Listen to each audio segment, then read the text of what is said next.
आजकल प्रत्येक घरों में विवाद है, महाभारत मची, अलग अलग है।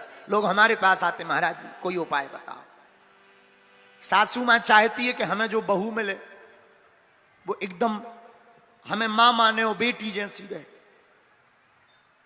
और बहू चाहती है कि जो हमें सासू मां मिले वो एकदम हमको बिटिया बनाकर रखे, स्वतंत्रता दे। लेकिन गड़बड़ कहां है? सासू मां खुद मां नहीं बनना चाहती, बहू खुद बेटी नहीं बनना चाहती। इतनी सी गड़बड़ है। और इतना सुधार हो जाए तो आज हर घर स्वर्ग हो जाए और हर घर में खुशियों की बहार आ जाए।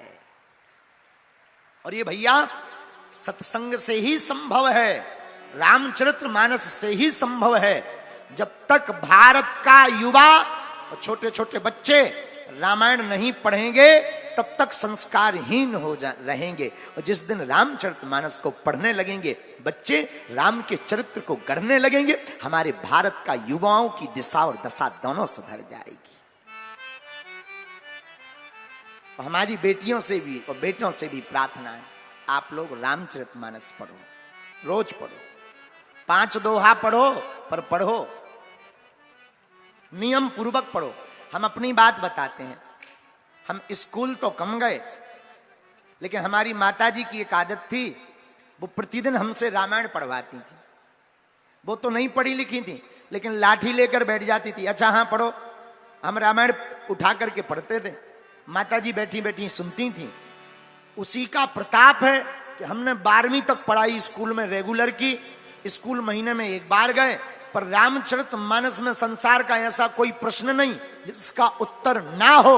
और रामचरितमानस की कृपा से हम एक भी बार फेल नहीं भया, और 12वीं में 75% लेके आए और 5000 रुपया स्कॉलर ले आए।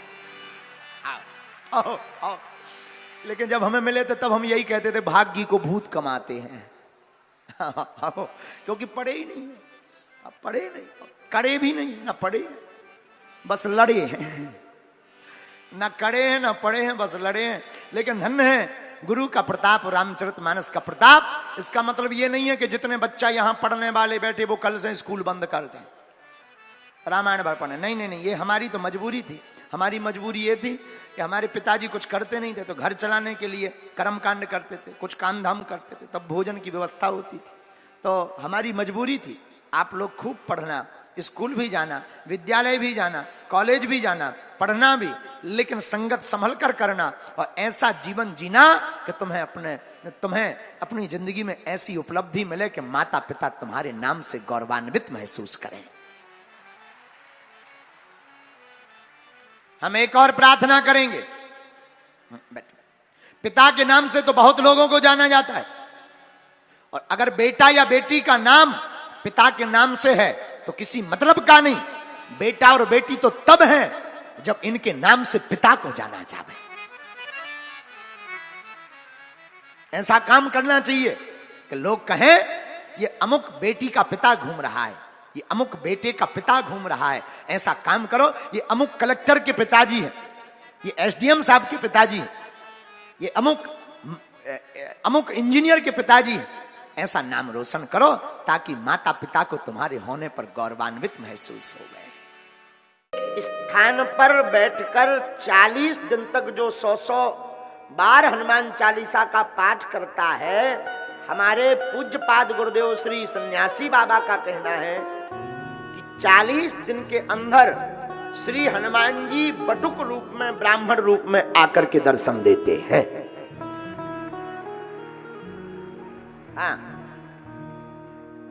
और आज दर्शन से कथा प्रारंभ हुई, तो आपको अब हम 6वां दर्शन बटुक हनुमान जी का बताते हैं। जब राम जी से मिलने के लिए श्री हनुमान जी ऋषमुख पर्वत से सुग्रीव जी के कहने पर नीचे आए, तब ब्राह्मण वेश धारण करके आए। तो बाल हनुमान, वृद्ध हनुमान, लाल हनुमान, काले हनुमान, डॉक्टर हनुमान, जज हनुमान, और ये हनुमान जी का बटुक हनुमान दर्शन हो गया। यहां हनुमान जी बटुक बन गए। तो जो 7 बार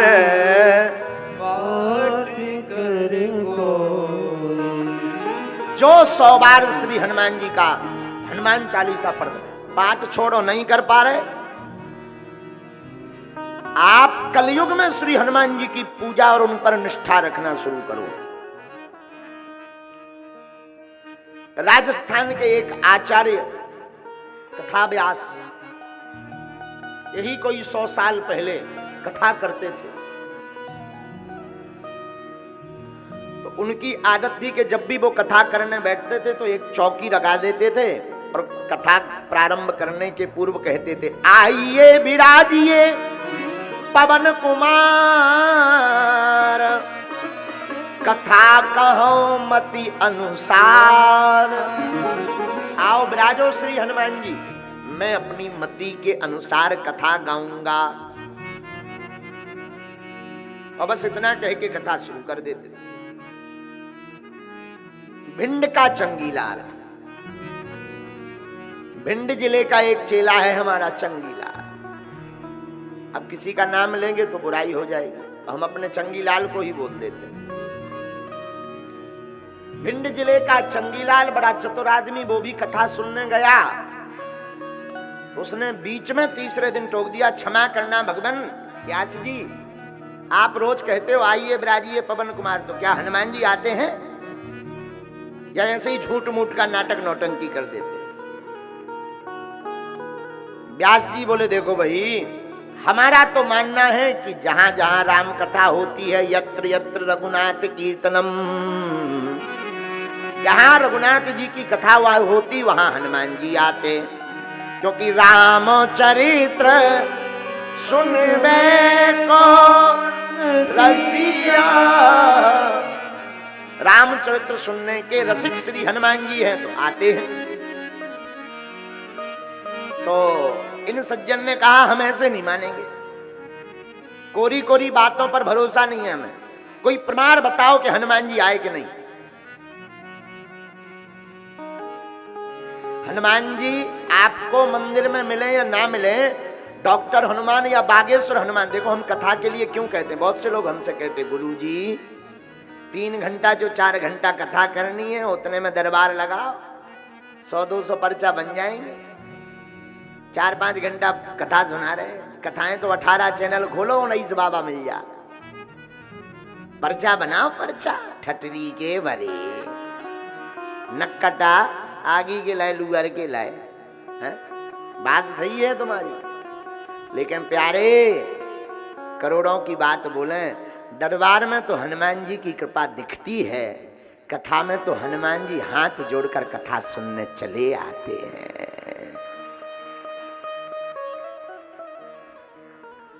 और कथा में 2 रूपों का दर्शन होता है, हमारा मानना है। हम तो अनपढ़ गवार आदमी हैं, सच बता रहे, ये भगवान रखे हैं, हमने आज तक नहीं पढ़ा, न ठीक से पढ़ पाते हैं, अज्ञानी आदमी हैं। हनुमान जी के हमें 2 दर्शन कथा में होते, एक वक्ता के रूप में, एक श्रोता के रूप में। दरबार में तो एक ही नजारा, लेकिन कथा में तो 2-2 नजारे दिखाई पड़ते, और ये नजारा ऐसा अद्भुत है। हमसे कोई पूछे महाराज जी आपको प्रिय क्या है, दरबार तो ठीक है, गुरु आज्ञा है, लेकिन कोई हमसे कहे तो दिन भर कथा कहलवाते रहे, हमें तो जो कथा कहने में और सुनने में आनंद है वो दुनिया की किसी वस्तु में आनंद नहीं है। और हर कथा में हनुमान जी हाथ जोड़कर आते हैं, पक्का है। अब चाहे जिसको मिल जाए, जरूरी नहीं है वो हनुमान जी बनकर आए, बंदर बनकर नहीं आते, किसी भी रूप में आते हैं, कभी बूढ़ा बनकर, कभी जवान बनकर। जो बगल में बैठे हैं वो जरूरी नहीं तुम्हारे पड़ोसी हों। मद भक्ता यत्र गायन्ति तत्र तिष्ठामि नारद, जहां भगवान के भक्त भगवान को पुकारते भगवान वहां आते। तो व्यास जी बोले देखो भाई हमारा तो मानना है हनुमान जी आते। बोले देखो हम ऐसे नहीं मानेंगे, विज्ञान के आदमी है, कोई चमत्कार प्रत्यक्ष दिखाओ। अब वो 100 साल पुरानी बात है, आज के जमाने की होती हम कहते भेज दो हमारे ठटरी के बरे, हम दिखाई दिए चमत्कार, जो माल चमीटर लाल ना करवा देंगे। अब पुरानी चर्चा, तो कैसे प्रत्यक्ष प्रमाण दिखाएं? बोले जिस पर आप कहते हो कि इस चौकी पर हनुमान जी बैठते हैं, हम वो उठा कर देखेंगे, वजन करेंगे, बराबर वजन की रहेगी तो हनुमान जी नहीं आते। भाई कोई बैठेगा आएगा तो वजन बढ़ेगा, चाहे 2 ग्राम भी बढ़े पर बढ़े, हनुमान जी ये मानते हैं कि किसी भी रूप में हवा में भी आ सकते, पर 2 ग्राम तो बढ़ना चाहिए। बात भी सही है। और लोगों के बीच में ये क्वेश्चन तो बेचारे आचार्य जी से कुछ कहा नहीं गया। हाँ कह दिया, कल देख लेना हनुमान जी आते हैं, हम कल ही मानेंगे। पंडित जी पर सुन लो, अगर हनुमान जी नहीं आए तो आपको व्यास गद्दी छोड़नी पड़ेगी। पंडित जी ने कहा अगर हनुमान जी आ गए, उनका आभास हो गया तो बोले पर जिंदगी भर के लिए हम आपके चेला बन जाएंगे। बढ़िया।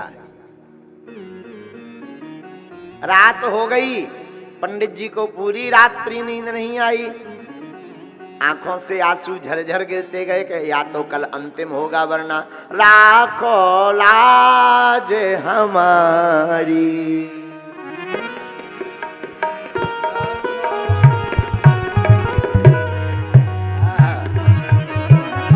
राखो लाज हमारी,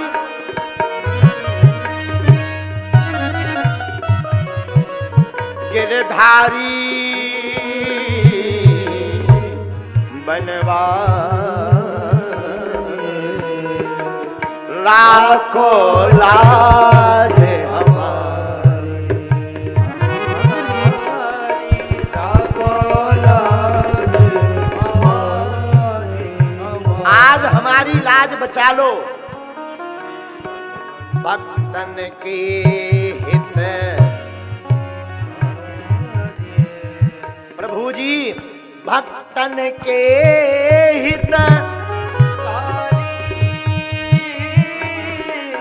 आप पधारे, जन जन के हितकारी हो, जन जन के हितकारी। आंखों से आंसू गिरने लगे, माला नहीं छोड़ी रात भर। या तो आपकी नाक कट जाएगी या हम प्राण त्याग देंगे। आप अगर आए नहीं तो कल से कथा बंद, हम प्राण त्याग देंगे महाराज। कल तो आपको आना पड़ेगा। राखो लाज हमारी, राखो लाज हमारी,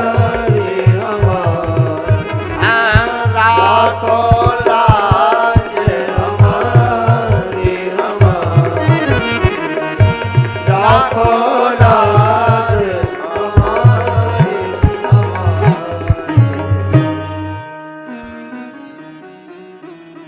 रात भर रोते रहे।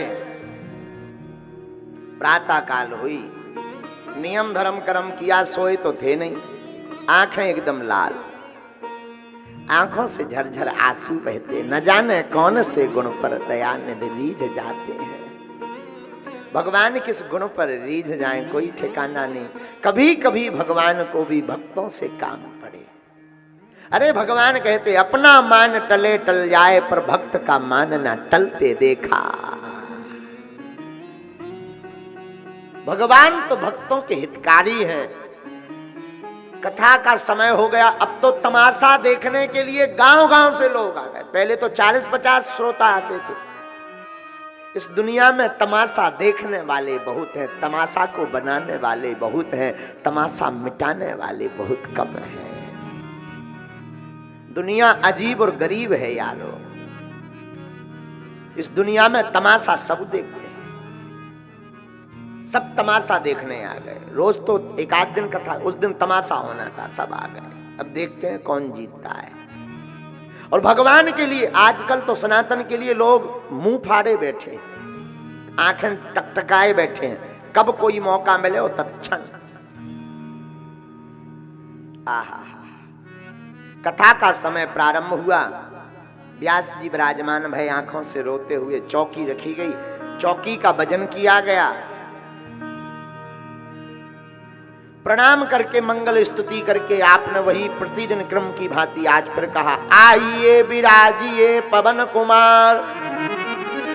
और इतना कहा वो झरझर आंखों से आंसू बह गए। प्रभु आज इस भक्त की लाज को बचा लेना, आज इस दास की लाज को बचा लेना नाथ। हे दयालु, आज अगर आप नहीं विराजमान भय तो नाक आपकी कटेगी। कथाओं को कोई नहीं सुनेगा, कोई नहीं मानेगा, कोई सनातन पर, संतों पर, ब्राह्मणों पर, व्यासों पर भरोसा नहीं करेगा। आप हम सब व्यासों की लाज बचाने के लिए पधार जाओ, आओ विराजो नाथ। और आंखों से झरझर आंसू बहने लगे, शरीर अधीर हो गया, मदांधता छाने लगी शरीर पर। और जो पढ़े लिखे महाशय थे उन्होंने कहा, कहो पंडित जी आपके हनुमान जी आ गए? वो तो कब के आ गए। कथा प्रारंभ के पहले कोई श्रोता आए न आए, सबसे पहले हनुमान जी ही कथा सुनने आते हैं। कथा के पहले भले ही संसार चला जाए, लेकिन कथा होने के सबसे बाद में सिर्फ हनुमान जी जाते हैं। आ गए। तेरे सुनो हमारी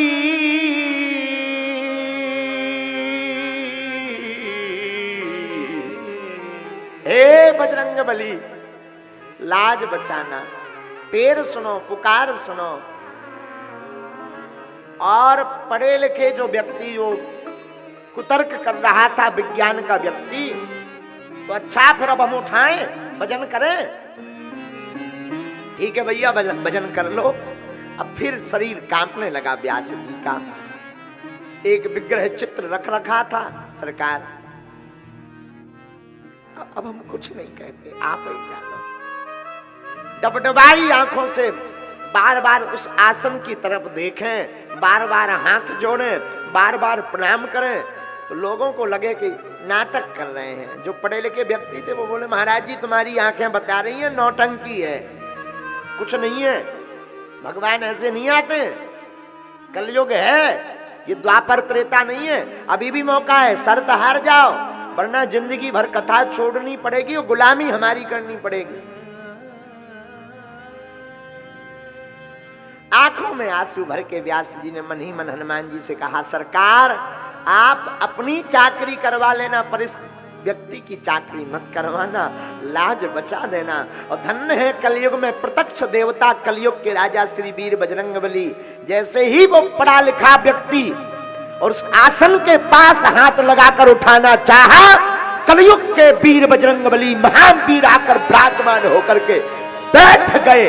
पूरा पंडाल उठाता रहा, पर हनुमान जी के आसन को उठाना तो दूर की बात है, धनुष की भांति वो आसन डिगा तक नहीं पाए, डिगा तक नहीं पाए। जय जयकार हो गई, पसीना पसीना लथपथ हो गया। वो विज्ञान का पढ़ा हुआ लिखा हुआ व्यक्ति साष्टांग दंडवत धड़ाम से गिर पड़ा। व्यास जी की आंखें फूट फूट कर, नाच नाच कर, ताली बजाकर झूमने लगी। जय हो जय हो जय हो वीर बजरंगबली, जय हनुमान ज्ञान गुण सागर, जय हनुमान ज्ञान गुण सागर, जय कपीस देहु लोक उजागर, जय कपीस देहु लोक उजागर, जय कपीस देहु लोक उजागर, जय कपीस देहु लोक उजागर। ओ श्री राम जय राम।